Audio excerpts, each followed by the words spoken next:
Hello everyone, good morning. কেমন আছো তোমরা সবাই? তো আমরা তো খুবই ভালো আছি। তো বন্ধুরা, আজকে একটা নতুন ব্লগের সাথে তোমাদের সবাইকে আমার ব্লগে ওয়েলকাম। তো বন্ধুরা দেখো, আজকে সকাল থেকে ব্লগটা স্টার্ট করিনি, যেহেতু আজকে একটু সকাল সকাল বেরোবো। তো ঘরের এভরিথিং সব কাজকর্ম করে তারপরে রেডি সেডি হয়ে তোমাদের সামনে এসেছি। নাহলে ওইদিকে যাওয়ার সময় রেডি হতে হতে টাইমটা অনেকটাই মানে লেট হয়ে যেত কাজকর্ম দেখাতে দেখাতে। তো চলো বন্ধুরা, ভিডিওটা স্টার্ট করছি, তোমরা সাথে থাকো। তো দেখো বন্ধুরা, রেডি সেডি হয়ে গেছে আর মাথা শ্যাম্পু ট্যাম্পু করে একদম পুরো রেডি সেডি হয়ে চলে এসেছি স্টেশন। এটা আমাদের বেলঘরিয়া স্টেশন, কে কে চেনো বলো। তো আমরা সবাই মিলে একসাথে যাব একটা ইম্পর্টেন্ট কাজ। তো কি কাজ তোমরা পরে তোমাদেরকে চলো আস্তে আস্তে বলছি। তো আমরা স্টেশনে চলে এসেছি, এসে বেলঘরিয়া থেকে ট্রেন ধরে শিয়ালদায় চলে এসেছি। তো এখান থেকে এবার যাচ্ছি সাউথে। তো সাউথে ট্রেন ধরবো, তারপরে আমরা যাব কাকদ্বীপ। তো কাকদ্বীপ যাব, তার কারণ হচ্ছে যেহেতু আমার বড় ভাইয়ের বিয়ের ব্যাপার নিয়ে কথাবার্তা হচ্ছে। তো আমরা সবাই মিলে যাচ্ছি মেয়ের বাড়িতে, তো সেখানে কিছু কথাবার্তা হবে আর কি, ওই জন্যই। তো আজকে আমরা ওখানে স্টে করব, যেহেতু ডিস্টেন্সটা অনেকটাই।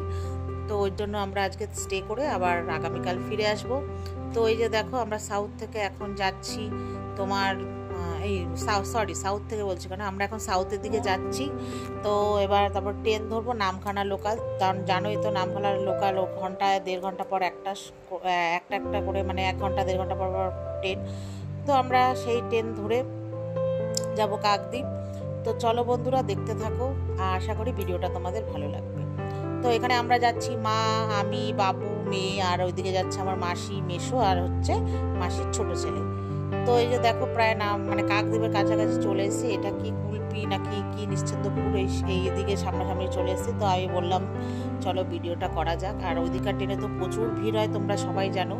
তো একটু ভিডিও করলাম। বাইরের দেশ বলছি, মানে বাইরের ওই সিনারিগুলো প্রচণ্ড ভালো লাগছিল, অনেকক্ষণ ধরে দেখছিলাম। তো এত ভিড় বলে তোমার বন্ধুরা ভিডিওটা করতে পারিনি। তো একটু হালকা হয়েছে, পরে একটু করলাম। তো এই যে আমরা আর কি কাকদ্বীপে নেমে গেছি। তারপরে নেমে স্টেশন থেকে টোটো নিয়ে চলে যাব এখন ওদের বাড়ি। চলো তোমরা দেখতে থাকো। তো ওদের বাড়ি বেশি দূর না, মানে ওই হেঁটে গেলে 5-7 মিনিট ভেতর দিয়ে, আর এমনি ওই বড় রাস্তাটা ঘুরে গেলে ওই 7-10 মিনিটের মতো লাগে টোটোতে আর কি। তো ওদের বাড়ি নেমে গেছি।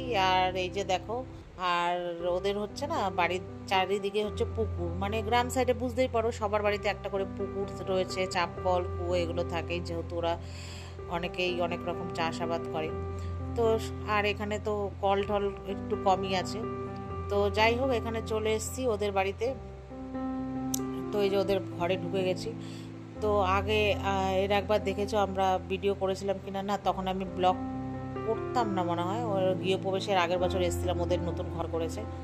তো এই যে ওদের জানলা দিয়ে দেখো পুকুরটা। তো ওদের এই যে ঘরে ঢুকেছি, সবাই এবার বসবো। তারপরে যাই হোক, এখানে এই যে সবাই এসছি, আমরা এবার ফ্রেশ হয়ে নেবো আস্তে আস্তে। এখন প্রায় বাজে 2:30 মতো, ওদের বাড়িতে ঢুকেছি 2:30 সময়, পুরো 2:30, আর মানে 2:35 এরকম হবে ঢুকেছি।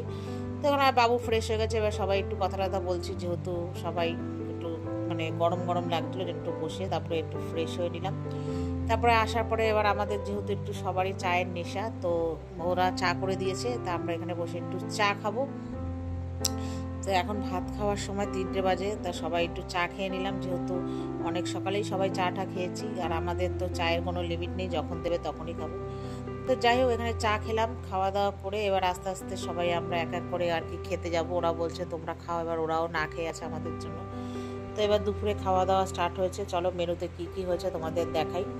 তো এখানে করেছে এই যে রুই মাছের না কাতলা মাছের ঝোল, আলু ভাজা, তারপরে করেছে এই যে এখানে ওরা না এটা মুগ ডাল করেছে, খুব টেস্টি হয়েছিল রসুন দিয়ে। আর এখানে হচ্ছে দই পোস্ত দিয়ে হচ্ছে তোমার সর্ষে দিয়ে হচ্ছে ইলিশ মাছ। তো তারপরে এবার মেয়ে, ভাই, মেসো, বাবু ওরা আগে খেতে বসে পড়েছে। আর তারপরে এখন আমরা বসেছি। এখন জানো কটা বাজে, 4টেরও বেশি। তো এখানে ওই যে দেখো শাক, আরেকটা করেছে চিংড়ি মাছ দিয়ে সবজি দিয়ে। তো খাওয়া দাওয়া হয়ে গেছে। তারপরে ওই যে আমরা বাড়ি থেকে মিষ্টি নিয়ে গেছিলাম, তো তো ওই মিষ্টি এবার দিল, একটু খেলাম। আর এখানে এখন যে ওদের ওখানে ঘুগনি, জানো 5 টাকা, দেখো কতটা করে ঘুগনি দিয়েছে আমার মেয়ে। তো বন্ধুরা তারপরে দেখো এখানে যে ঘুগনি নিয়ে এসছে, ওদের এখানে ঘুগনি 5 টাকার কতটা দিয়েছে দেখো। এই ঘুগনিটাই আমাদের ওখানে 15 থেকে 20 টাকা দাম নেবে। তো যাই হোক, মেয়ে তো সকাল থেকে বলছিল ঘুগনি খাবো, ট্রেনে অনেকবার ঘুগনি উঠেছিল। আমি বললাম খাস না, অনেক ঘুগনির মধ্যে কালার দেওয়া রয়েছে, আর এখন এক জায়গা থেকে আরেক জায়গায় এসছিস যখন, খাস না, তারপরে কোনো প্রবলেম হলে। তা বললো ঠিক আছে। তো যাই হোক, ওর আশাটা পূরণ হয়ে গেল, ওদের ওখানে ঘুগনি পেয়ে গেছে। আর ওরা সবাই খাচ্ছিল বলে ও আমাকে ওকে দুজনকেই বলেছিল। তাই বললাম মেয়ে খাবে, ওর অনেকক্ষণ ধরে ইচ্ছে করছিল, আর আমি এত অবেলায় ভাত খাওয়ার পর খাবো না।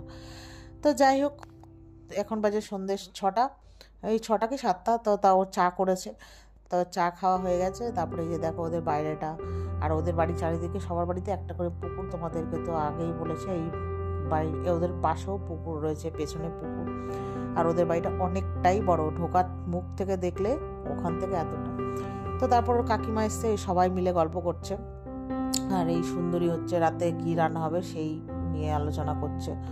ওর বাবা ফোন করেছিল, কাকু বলল যে মাংস আর মাছ পাঠাচ্ছি। তা আমরা কেউ মাংস মাছ আজকে আপাতত আর খাবো না।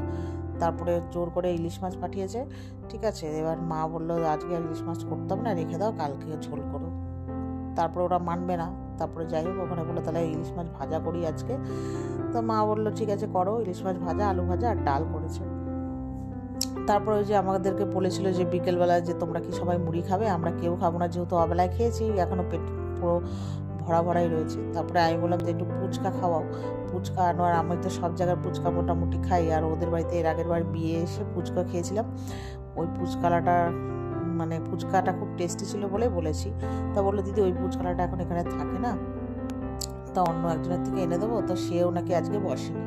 তারপরে বাজার থেকে নিয়ে এসছে ফুচকা, তো খেলাম। খাওয়া দাওয়ার পরে এখানে যে আমরা মেন পয়েন্টে এসেছি বিয়ের কথাবার্তার জন্য, তো সেটা এখন আলোচনা হচ্ছে।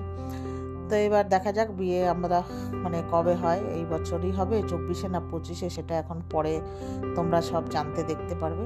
তো তারপরে যাই হোক, কথাবার্তা হয়ে গেছে, রান্নাবান্না কমপ্লিট। তো এখানে আমরা রাতের খেতে বসবো। তো তার আগেই ওরা সবাই খেয়ে নিয়েছে, বাবু, মেশো টেশো, আর এখানে আমিও, মাসি, মাসি, মা, আর হচ্ছে ওই আমাদের অপু সুন্দরী, 4জনে মিলে খাবো। তো সবাই দাওয়া ঠাওয়া হয়ে গেছে। আর মেশো এখানে বসে কথা বলছিল কাকুর সাথে। তারপরে মেয়ে এখানে ভিডিও করছে, আর এই যে অপুর নিচে বসেছে, যেহেতু টেবিলটা ওদের প্যাসেজটা ছোট, ওর জন্য জায়গা হয়নি বলে নিচেই বসেছে। তো তারপরে আর কি এই খাওয়া দাওয়া করবো আমরা, করে তারপর সবাই ঘুমাতে যাব। আবার দেখা হবে কালকে সকালে। তো চলো বন্ধুরা, ভিডিওটা এই পর্যন্ত। যদি তোমাদের ভালো লাগে লাইক এবং শেয়ার করো, আমার চ্যানেলটাকে সাবস্ক্রাইব করো, আর এইভাবেই তোমরা আমাকে সাপোর্ট করো। তো তোমরা সাপোর্ট করলেই আমি আস্তে আস্তে বড় হতে পারবো। তো ভিডিওটা কেমন লাগলো তোমরা সবাই বলো, আর কার কোন জায়গা ভালো লেগেছে আমাকে মেসেজ করে জানিও। তো চলো, টাটা, গুড নাইট, আর বাই, সি ইউ।